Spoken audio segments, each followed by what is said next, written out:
In the early summer of 1123, disaster struck the newly established Crusader states of the Holy Land. The new king of Jerusalem, Baldwin II, currently acting as protector to the northern counties of Antioch and Edessa too, after both of their defeats in battle, was himself defeated and held prisoner by the feared Artukid prince Balak.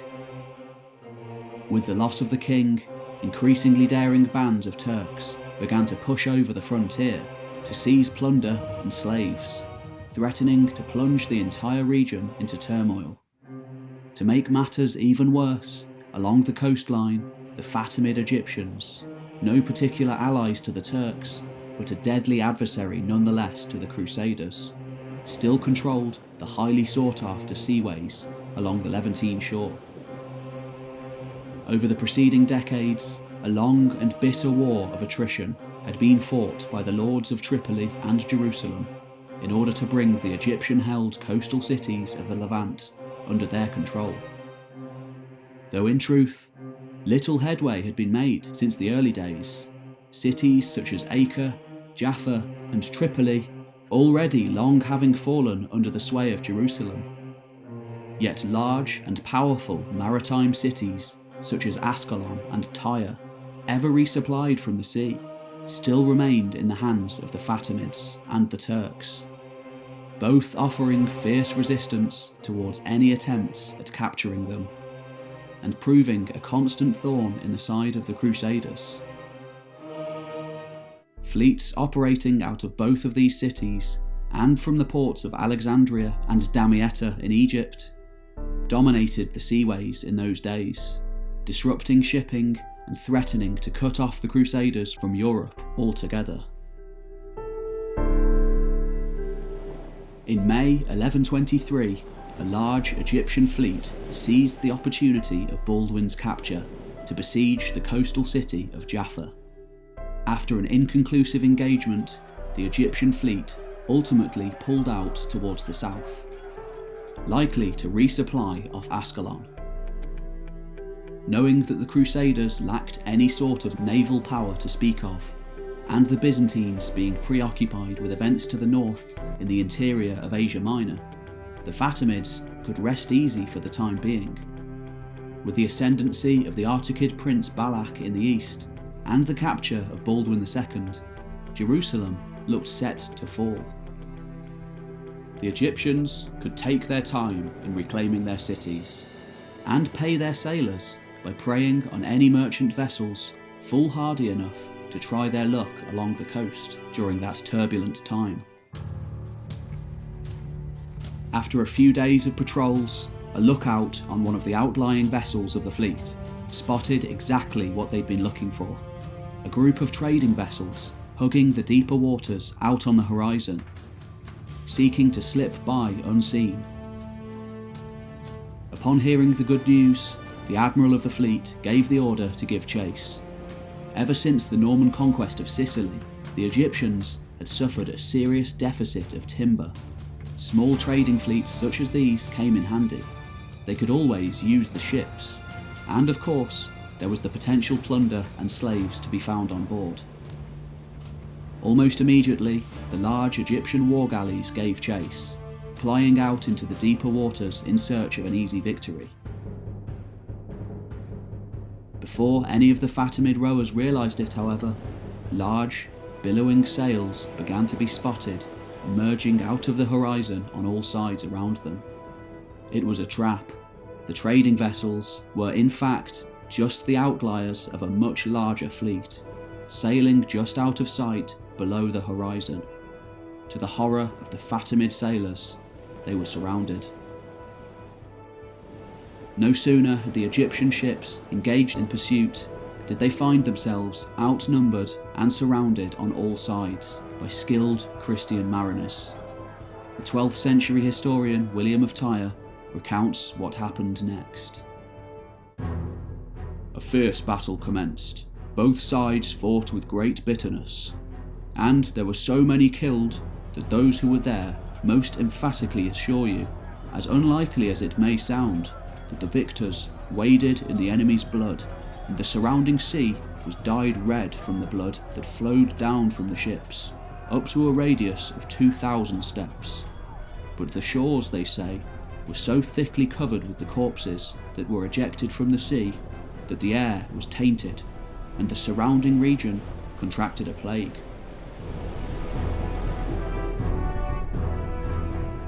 Eventually, amidst the gruesome melee embroiling the opposing fleets, the lead ship of the newcomers spotted the displayed banners of the Fatimid admiral. Making a beeline towards his vessel, they smashed headlong into it, piercing its sides and sending the unfortunate commander to the bottom of the ocean. If the contemporary sources are to be believed, not one Egyptian ship escaped the battle, with 9 being captured and the rest sunk, along with some 4,000 sailors. Ultimately, it was the newcomers, not the Fatimids, who would profit from shipping in the area, going on to capture 10 trading vessels over the next days. With the lack of timber in northern Africa, following the Norman conquest of Sicily, the Fatimid fleet was effectively done for, decimating Egyptian sea power for decades to come, and effectively sealing the fates of Tyre and Ascalon for good. As the burning husks of the Fatimid war galleys still smoked upon the horizon, the screams of drowning mariners permeating through the air, Doge Domenico Michael gazed out from his flagship towards the friendly port of Acre. He could smell an opportunity when he saw one, and this would be massive. To the great fortune of the Franks of the Levant, the Venetians had arrived.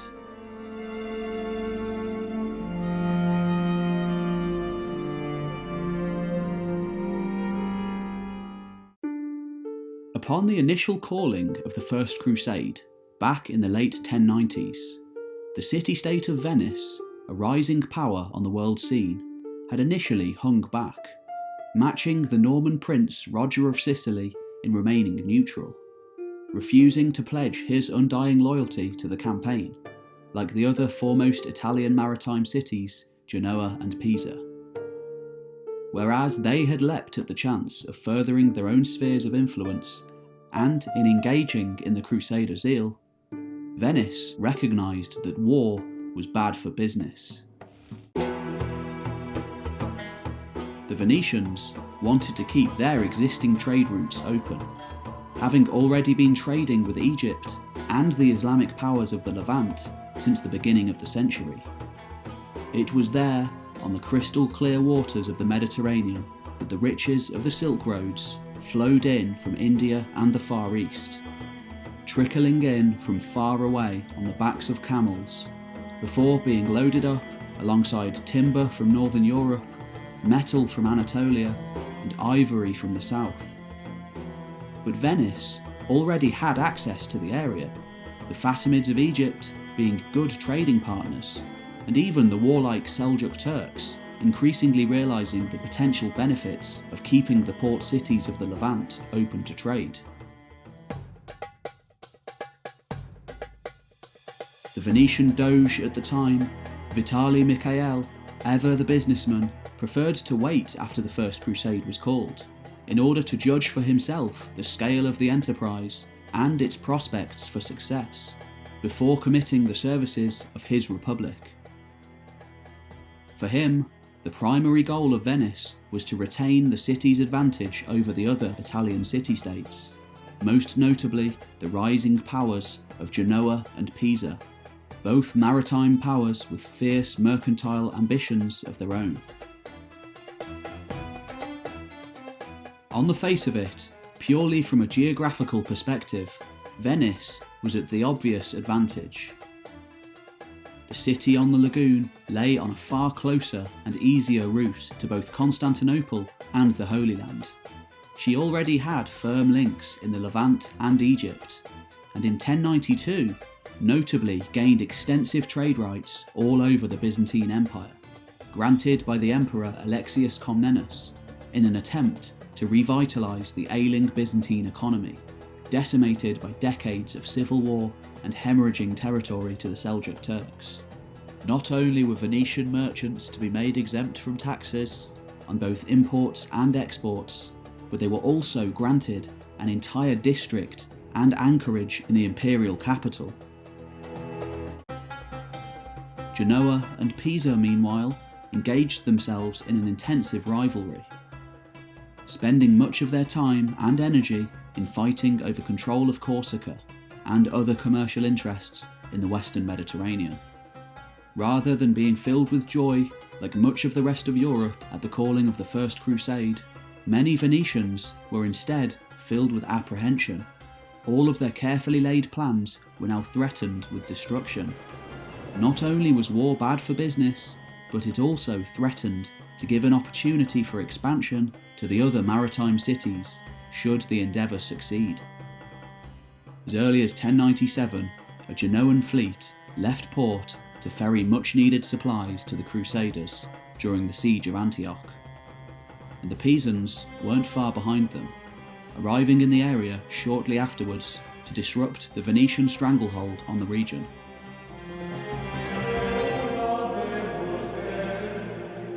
Upon the capture of Jerusalem in 1099 and the successful conclusion of the First Crusade, the Venetians begrudgingly accepted which way the wind was blowing, and accordingly dispatched a fleet of some 200 ships under the Doge's son, Vitale Giovanni. One by one, they filed out of the Grand Lagoon into the Adriatic, calling in at their Dalmatian trading towns to pick up more soldiers and more sailors along the way, before finally rounding the Peloponnese and pulling into the Byzantine island of Rhodes for the winter. The Byzantine Emperor Alexius Comnenus, himself ever the shrewd businessman, had long enjoyed a mutual agreement with the Venetians, first calling on their maritime support against the Normans of southern Italy in the 1080s, and later offering them full tax-exempt trade rights throughout the empire.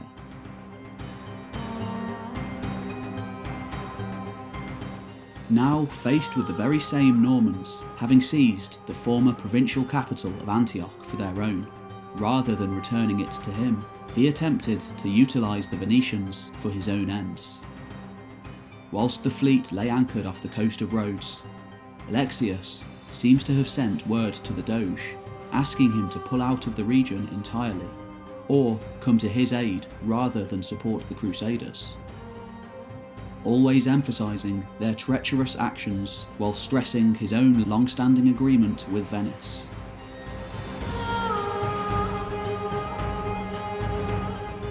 Perhaps most offensive to Venice weren't the actions of the Crusaders, but those of their own commercial rivals, ever a threat to their supremacy over the east-west trade routes of the Mediterranean. A Pisan fleet lay in blockade of the Byzantine city of Latakia, an important seaport to the provincial capital of Antioch. Having recently acquired Antioch for himself, the Norman warlord Bohemund of Taranto was currently besieging the city from its landward side. The Byzantine defenders of the city were eventually able to push the Pisans back, the fleet pulling out mostly intact to retreat back home. Unfortunately for them, a battle-ready and fully refreshed fleet was waiting for them out in the waters of the Mediterranean. Weary from months of battle, coming into anchor just off of Rhodes, they fell right into the clutches of the Venetian trap.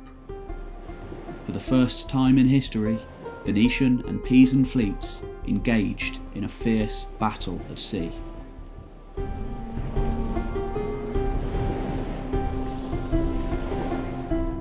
The Venetians had watched the rise of the upstart young power, and wished to clip their wings, just to make sure they were very much the lesser partner in the Italian dealings in the Levant, and if at all possible, to force them to relinquish any kind of potential activity in the area.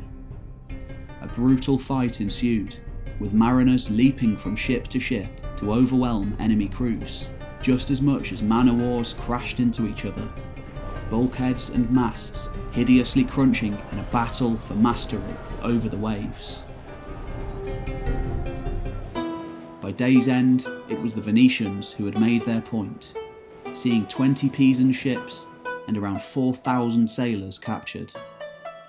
They were released soon afterwards to limp back to Italy, though not before they were forced to relinquish all of their plunder and to vow never to return again to the eastern Mediterranean. Of course, this assurance was soon forgotten, both the Pisans and Genoans soon obtaining trade rights in the newly forged Kingdom of Jerusalem. The battle off the Rhodian shore simply amounted to the first in a long series of confrontations between the Italian maritime powers over the coming centuries. Though Venice remained very much the apex power for the time being, she would be forced to return to the Holy Land again and again over the coming decades in order to retain her position. 6 months after the fleet had first set out, Venice had still landed no major blows against the Muslim powers of the Middle East, nor even had any of its sailors set foot or made port in the Holy Land. As always, Venice had put its own interests first, delaying on roads for several weeks whilst her sailors plundered valuable Christian relics to bring back to St. Mark's to help the burgeoning pilgrim trade, yet another lucrative venture for the city. Surely the Byzantines wouldn't miss a few relics, especially considering the support that the Venetians had given them. Though this act can perhaps be seen as the first in a long line of questionable actions against the Byzantines, eventually culminating in the total sack of Constantinople in 1204, and the permanent shattering of Eastern Roman power that came as a result.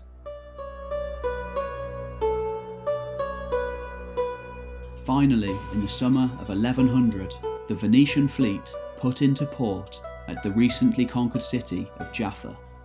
The desperate situation of the Crusaders is illustrated by the quite ludicrous trade rights and concessions that the Venetians managed to secure for themselves.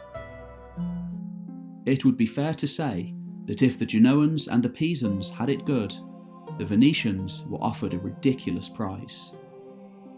In recognition for their assistance in the Levant, Vitali Giovanni asked for a church and a market in every Christian town, a third of every town they might capture in the future, and finally, in return for an annual tribute, the entire city of Tripoli. Though these concessions never in fact materialised, due to the main Crusader commander, Godfrey of Bouillon's death, making the deal null and void shortly afterwards. Nevertheless, the power of Venice is still evident.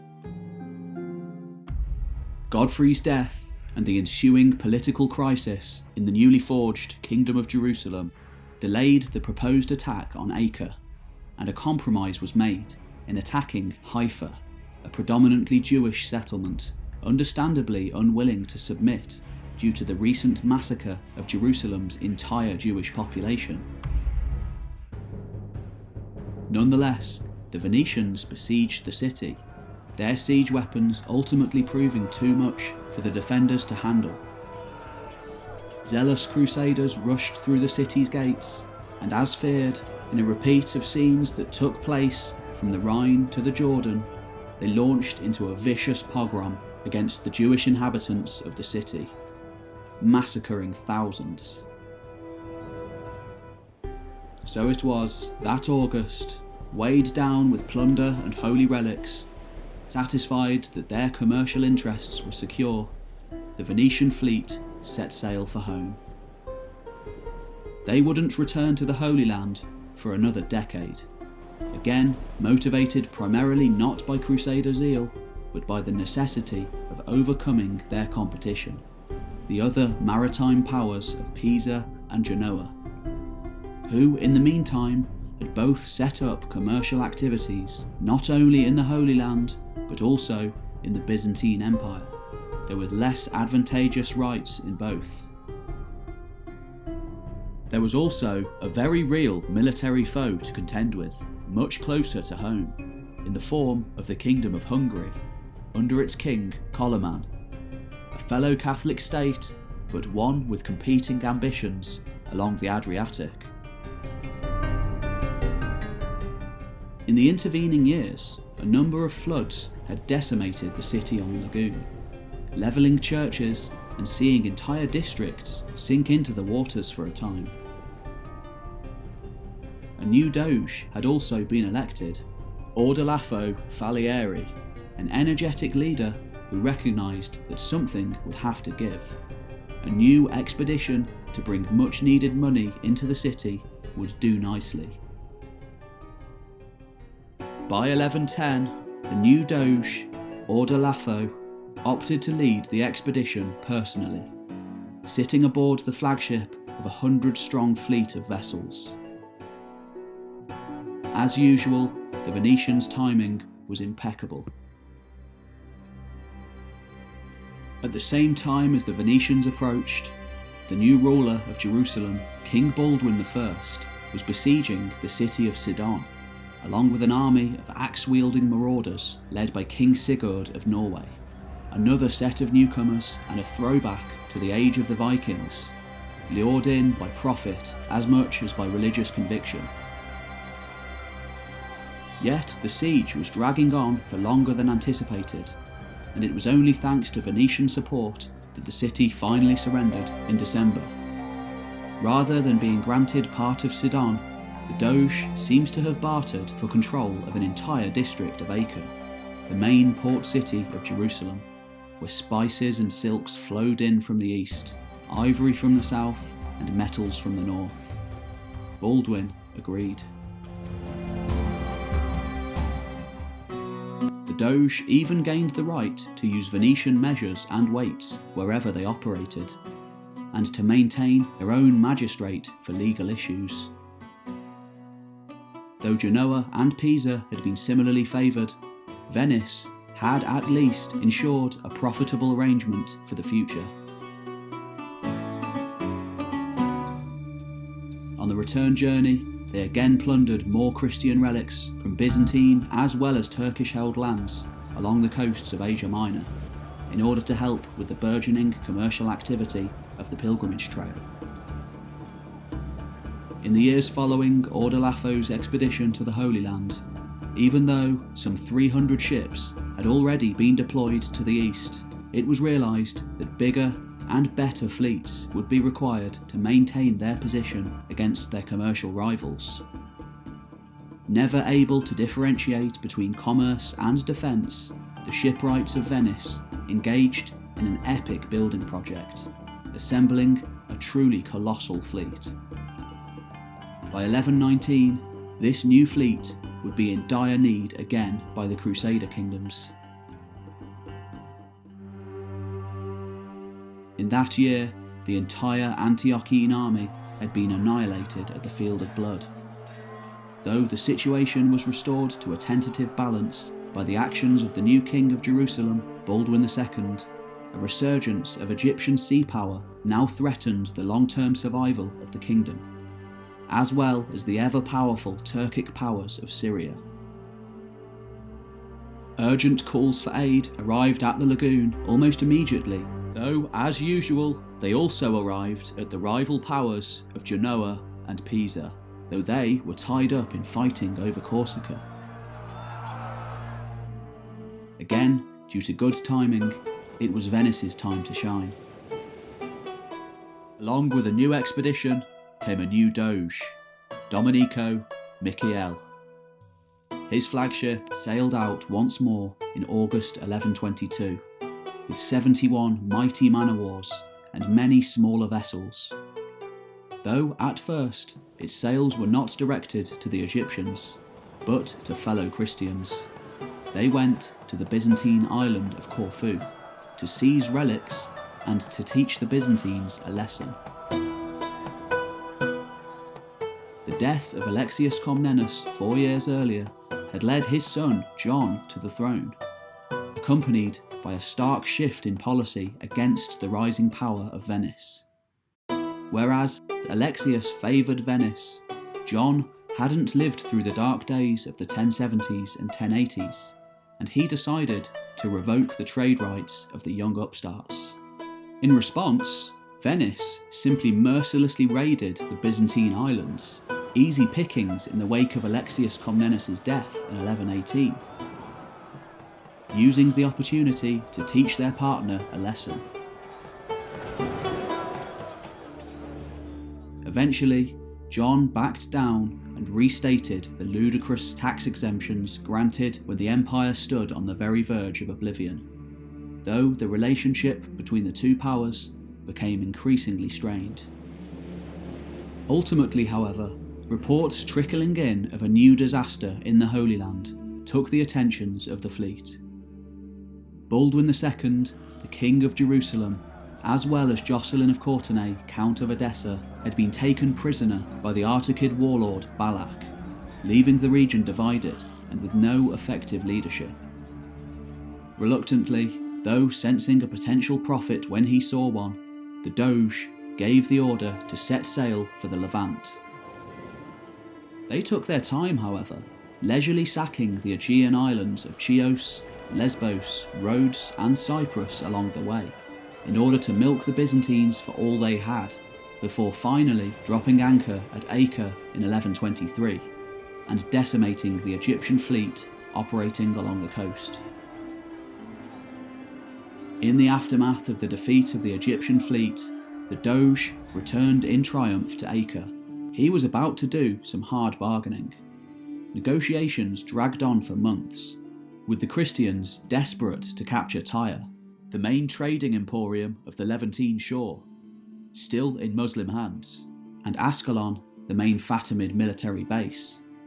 But the Venetians, only willing to commit to the operation in return for huge sums of money and commercial concessions. Finally, in the first weeks of 1124, an agreement was made, with even better terms than had been extorted in 1100. In every single Christian town and city of the kingdom, they were to be granted a church, a bakery, and bathhouses, together with exemption from all tolls and custom charges. Their right to use their own weights and measures was confirmed, and finally they were offered a whole third of the cities of Tyre and Ascalon upon their capture, should they take part, in addition to their already existing district in the city of Acre. Finally, the Venetian fleet sailed north to Tyre, whilst the Crusader army marched overland.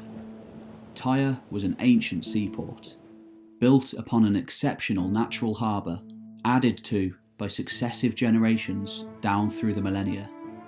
The city had once been home to a Phoenician population. It was expertly made and deemed to be near invulnerable to attack from both sea and land. On the 15th of February 1124, the Venetians, led by the Doge, and the Franks, led by Pons, Count of Tripoli, and William de Bury, the still imprisoned King's Constable, began the siege. At the time, Tyre was part of the territory of Tegetkin, the Atabeg of Damascus, and it possessed a capable garrison and determined population, already weathering several sieges over the preceding 2 decades. First off, the Crusaders built large siege towers and machines that could hurl immense pieces of rock over large distances to shatter the walls. The defenders of Tyre also built engines of their own, hurling boulders back at the approaching siege towers. As the conflict dragged on, just like had happened when Alexander the Great besieged the city close to 1500 years before, the citizens began to run short of food and sent urgent calls for aid. To make matters worse for the defenders, word arrived from the east that Balak, likely the foremost leader amongst the Turks of the region at the time, died whilst besieging the city of Hierapolis. Baldwin still toiled in captivity, though the removal of Balak came as a great relief to the beleaguered residents of the Crusader states. Tegetkin, meanwhile, cautiously advanced towards Tyre from Damascus. Upon hearing of the death of Balak, however, and faced with the forces of Count Pons of Tripoli and Constable William riding out to confront him, he turned around and fled without fighting. In June 1124, recognising his now potentially volatile situation, Tegetkin sent envoys to negotiate peace. After a series of lengthy and difficult negotiations, it was agreed that the terms of the surrender would include letting those who wanted to leave the city be able to do so, taking their family and property with them, whilst those who wanted to stay would keep their houses and possessions. This was an unpopular move with some of the Crusaders, ever eager to plunder the city after a fierce siege. But the terms were adhered to nonetheless. Times had changed in the 25 years since Europeans arrived in the region, and bloodthirsty massacres were no longer the norm. Diplomacy being increasingly seen as a much better long-term survival strategy for the Crusader states. After holding out for more than 2 decades, Tyre finally surrendered on the 29th of June 1124. Though Baldwin remained in captivity throughout all of these events, following the death of Balak and the subsequent breakup of Artukid power, he was released in return for a ransom. Upon his arrival back in the kingdom, he found much of the crisis to have passed. Somehow, against all the odds, he'd not only held on to his kingdom, but now had a new city to add to it, one of the primary trading ports on the Mediterranean. In return for their service in capturing the city, Baldwin maintained his part in the deal, brokered during his captivity, by granting the Venetians extensive commercial privileges, a stake in the city, and guarantees of property rights for the heirs of Venetians who were shipwrecked or who had died in Tyre, thus ensuring that Venice would maintain a naval presence in the Latin East. On the return voyage, the main Venetian fleet again passed through the Aegean Sea. Again they pillaged Greek islands, forcing the Byzantines to abandon their dispute and reconfirm the original commercial privileges granted to Venice. Venice's overseas colonial enterprise had well and truly begun. It was an empire that would continue to thrive well into the 18th century, until it was finally extinguished by Napoleon